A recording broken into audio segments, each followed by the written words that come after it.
America ಎಷ್ಟೇ warning ಕೊಟ್ಟರು Iran ಮಾತ್ರ ಕ್ಯಾರೆ ಅಂತಿಲ್ಲ. ಹೀಗಾಗಿ ಸಿಡಿದೆದ್ದಿರುವ ಅಮೆರಿಕ ಇರಾನ್ನನ್ನ ಸರ್ವನಾಶ ಮಾಡೋದಕ್ಕೆ ಸಜ್ಜಾಗಿದೆ. ಇದರ ಬೆನ್ನಲ್ಲೇ ಕರುನಾಡಲ್ಲಿ ತೈಲದ ಹಾಹಾಕಾರ ಮುಗಿಲು ಮುಟ್ಟಿದೆ.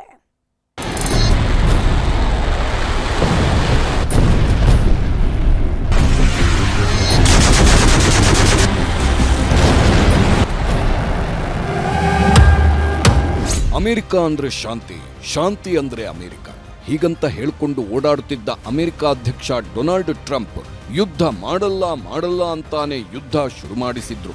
ಇರಾನ್ ಮೇಲೆ ಯುದ್ಧ ಶುರು ಮಾಡೋಕೆ ಇಸ್ರೇಲ್ಗೂ ಬೆಂಬಲವಾಗಿ ನಿಂತರು. ಈಗ ಯುದ್ಧ 32ನೇ ದಿನಕ್ಕೆ ಕಾಲಿಟ್ಟಿದೆ. ಜಗತ್ತಿನ 8 ಘೋರ ಯುದ್ಧಗಳನ್ನ ನಾನೇ ನಿಲ್ಲಿಸಿದ್ದೀನಿ ಅಂತಿದ್ದ ಟ್ರಂಪ್ ಇರಾನ್ ನೆಲದ ಮೇಲೆ ಘೋರಾತಿ ಘೋರ ಬಾಂಬ್ಗಳನ್ನ ಹಾಕಿಸ್ತಿದ್ದಾರೆ. 100, 200, 500, 1,000 ಕೆಜಿ ತೂಕದ ಕ್ಷಿಪಣಿಗಳನ್ನ ಇರಾನ್ ನೆಲದ ಮೇಲೆ ಹಾಕಿಸಿದ್ದಾರೆ. ಇಲ್ಲಿವರೆಗೂ 3,500ಕ್ಕೂ ಹೆಚ್ಚು ಇರಾನ್ ವಾಸಿಗಳು ಸತ್ತಿದ್ದಾರೆ. 92,000 ಕಟ್ಟಡಗಳು ನೆಲಸಮವಾಗಿವೆ. ಈಗ ಮತ್ತೊಂದು ಹೆಜ್ಜೆ ಮುಂದಿಟ್ಟಿದ್ದು ಇರಾನ್ ನೆಲಕ್ಕೆ ಅಮೆರಿಕದ 30,000 ಸೈನಿಕರನ್ನ ಕಳಿಸ್ತಿದ್ದು, ಮೊದಲ ಹಂತದಲ್ಲಿ 5,000 ಅಮೆರಿಕನ್ ಯೋಧರು ಇರಾನ್ಗೆ ಪ್ರವೇಶ ಮಾಡಿದ್ದು ಮಹಾದಾಳಿಗೆ ಸಜ್ಜಾಗಿದ್ದಾರೆ. ಅಮೆರಿಕ ಸೈನಿಕರು ಇರಾನ್ ನೆಲದ ಮೇಲೆ ಆಕಾಶದಿಂದ ಬಂದು ಲ್ಯಾಂಡ್ ಆಗ್ತಿದ್ದಾರೆ. ಯುದ್ಧ ವಿಮಾನಗಳಿಂದ ಅಮೆರಿಕ ಸೈನಿಕರು ಇರಾನ್ ನೆಲಕ್ಕೆ ಪ್ಯಾರಾಚೂಟ್ ಮೂಲಕ ಇಳಿಯೋ ವಿಡಿಯೋಗಳನ್ನ ಅಂತಾರಾಷ್ಟ್ರೀಯ ಮಾಧ್ಯಮಗಳು ಬಿತ್ತರಿಸಿವೆ. 82ನೇ ವಾಯುಗಾಮಿ ವಿಭಾಗದ 1ನೇ ಬ್ರಿಗೇಡ್ ಯುದ್ಧ ತಂಡ ಇರಾನ್ಗೆ ಎಂಟ್ರಿ ಕೊಟ್ಟಿದೆ. ಇನ್ನೊಂದು ಕಡೆ ಇರಾನ್ ಸಮುದ್ರ ಮಾರ್ಗದಲ್ಲೂ ಅಮೆರಿಕ ಸೇನಾಪಡೆಗಳು ಲಂಗರು ಹಾಕ್ತಿವೆ. ಶೀಘ್ರದಲ್ಲೇ ಇರಾನ್ ಅಮೆರಿಕದ ಹಿಡಿತದಲ್ಲಿ ಬಂಧಿಯಾಗಲಿದೆ ಅಂತ ಟ್ರಂಪ್ ಬೇರೆ ಹೇಳಿಕೆ ಕೊಟ್ಟಿದ್ದಾರೆ.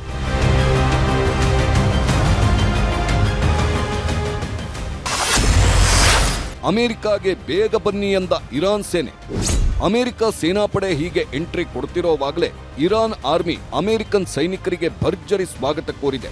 ಬೇಗ ಬನ್ನಿ, ರೆಡಿಯಾಗಿದ್ದೀವಿ ಅಂತ ಇರಾನ್ ಸೇನೆ ವಿಡಿಯೋ ಪೋಸ್ಟ್ ಮಾಡಿದೆ. ಇರಾನ್ ಸೇನೆ ದೈತ್ಯ ಕಮಾಂಡೋಗಳ ದೃಶ್ಯಗಳನ್ನ ಬಿಡುಗಡೆ ಮಾಡಿರುವ ಇರಾನ್ ಅಮೆರಿಕದ ಸೈನಿಕರನ್ನ ಎದುರಿಸಲು ಮತ್ತು ಸೋಲಿಸಲು ಸಿದ್ಧವಾಗಿದ್ದೀವಿ, ಹತ್ತಿರ ಬನ್ನಿ ಅಂತ ಸವಾಲು ಹಾಕಿದೆ.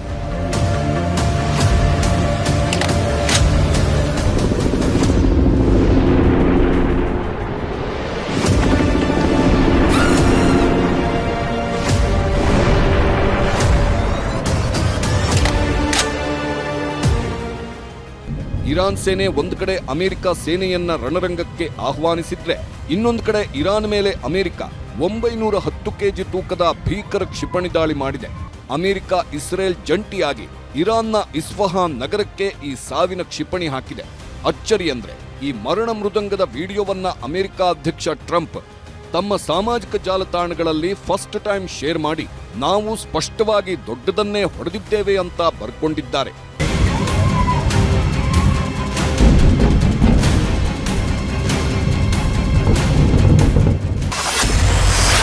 ಕೊಲ್ಲಿ ಯುದ್ಧ ಭಾರತದಲ್ಲಿ ಗಂಡಾಂತರ. ಕೊಲ್ಲಿ ರಾಷ್ಟ್ರಗಳ ಯುದ್ಧದಿಂದ ಭಾರತದಲ್ಲಿ ಗಂಡಾಂತರಗಳ ಸರಮಾಲೆಯೇ ಸೃಷ್ಟಿಯಾಗ್ತಿದೆ. ಚಿಕ್ಕಮಗಳೂರಲ್ಲಿ ಗ್ಯಾಸ್ ಸಿಲಿಂಡರ್ಗೆ ಹಾಹಾಕಾರ ಎದ್ದಿದ್ದು, ನಗರದ ಮಹಾರುದ್ರ ಇಂಡಿಯನ್ ಗ್ಯಾಸ್ ಏಜೆನ್ಸಿ ಮುಂದೆ ನೋ ಸ್ಟಾಕ್ ಬೋರ್ಡ್ ಹಾಕಿದ್ದಾರೆ. ಸದ್ಯಕ್ಕೆ 12 ಕಮರ್ಷಿಯಲ್ ಸಿಲಿಂಡರ್ ಮಾತ್ರ ಇದ್ದು, ಶಾಲೆ ಮತ್ತು ಹಾಸ್ಟೆಲ್ ಹೊರತುಪಡಿಸಿ ಬೇರೆ ಯಾರಿಗೂ ನೀಡುತ್ತಿಲ್ಲ. ಹೀಗಾಗಿ ಗ್ರಾಹಕರು ಸಿಲಿಂಡರ್ ಸಿಗದೆ ಪರದಾಡುತ್ತಿದ್ದಾರೆ. ಗ್ಯಾಸ್ ಸಿಗದೆ ಜನ ಪರದಾಡುತ್ತಿದ್ರೆ, ಮಂಡ್ಯದ ನಾಗಮಂಗಲದಲ್ಲಿ ಗ್ಯಾಸ್ ಏಜೆನ್ಸಿ ಅವರು ಕಳ್ಳಾಟ ಆಡುತ್ತಿದ್ದಾರೆ. ಗ್ಯಾಸ್ ಬುಕ್ ಮಾಡಿದ್ರೂ ಕೂಡ ಗ್ಯಾಸ್ ವಿತರಣೆ ಮಾಡುತ್ತಿಲ್ವಂತೆ. ಬುಕ್ ಆಗಿರೋ ಸಿಲಿಂಡರ್ಗಳನ್ನ ಏಜೆನ್ಸಿ ಅವರು ಕಾಳಸಂತೆಯಲ್ಲಿ ಮಾರಾಟ ಮಾಡುತ್ತಿದ್ದಾರೆ ಅಂತ ಜನ ಆರೋಪ ಮಾಡುತ್ತಿದ್ದಾರೆ. ಸಿಲಿಂಡರ್ ಬುಕ್ ಆಗಿರೋ ನಿಮ್ಮ ಸಿಲಿಂಡರ್ ಕೊಡಕ್ಕೆ ಏನಾಗೈತೆ ನಿನಗೆ ಹೇಳು, ಹೋಟ್ಲುಗಳಿಗೆ ಮಾರ್ಕತ್ತವ್ರೆ. ಇನ್ನು ರಾಯಚೂರಿನ ರೊಟ್ಟಿ ಕೇಂದ್ರಗಳಿಗೂ ಯುದ್ಧದ ಬಿಸಿ ತಟ್ಟಿದೆ. ವಾಣಿಜ್ಯ ಸಿಲಿಂಡರ್ ಸಮಸ್ಯೆಯಿಂದ ರೊಟ್ಟಿ ಕೇಂದ್ರಗಳು ಬಂದಾಗಿದ್ದು, ಸಿಲಿಂಡರ್ ಇಲ್ಲದ ಕಾರಣ ಕಾರ್ಮಿಕರು ಕೆಲಸ ಕಳ್ಕೊಂಡಿದ್ದಾರೆ. ಹುಬ್ಬಳ್ಳಿಯಲ್ಲೂ ಆಟೋ ಗ್ಯಾಸ್ ಕೊರತೆ ಎದುರಾಗಿದೆ. 4ಕ್ಕೂ ಹೆಚ್ಚು ಬಂಕ್ಗಳು ಬಂದಾಗಿದ್ದು, ಇರುವ ಬಂಕ್ಗಳಲ್ಲಿ ಆಟೋ ಗ್ಯಾಸ್ಗಾಗಿ ಚಾಲಕರು ಮುಗಿಬಿದ್ದಿದ್ದಾರೆ.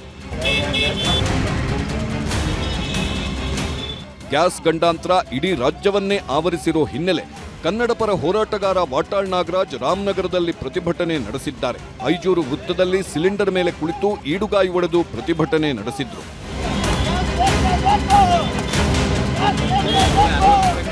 ಒಟ್ನಲ್ಲಿ ಯುದ್ಧ ಸದ್ಯಕ್ಕೆ ನಿಲ್ಲೋ ಹಾಗೆ ಕಾಣ್ತಿಲ್ಲ. ಹೀಗಾಗಿ ದೇಶಕ್ಕೆ ಆವರಿಸಿರೋ ಗ್ಯಾಸ್ ಹಾಗೂ ತೈಲದ ಸಂಕಷ್ಟವು ಸದ್ಯಕ್ಕೆ ಮುಗಿಯೋ ಹಾಗೆ ಕಾಣ್ತಿಲ್ಲ ಬಿಡಿ. Bureau report, news 18.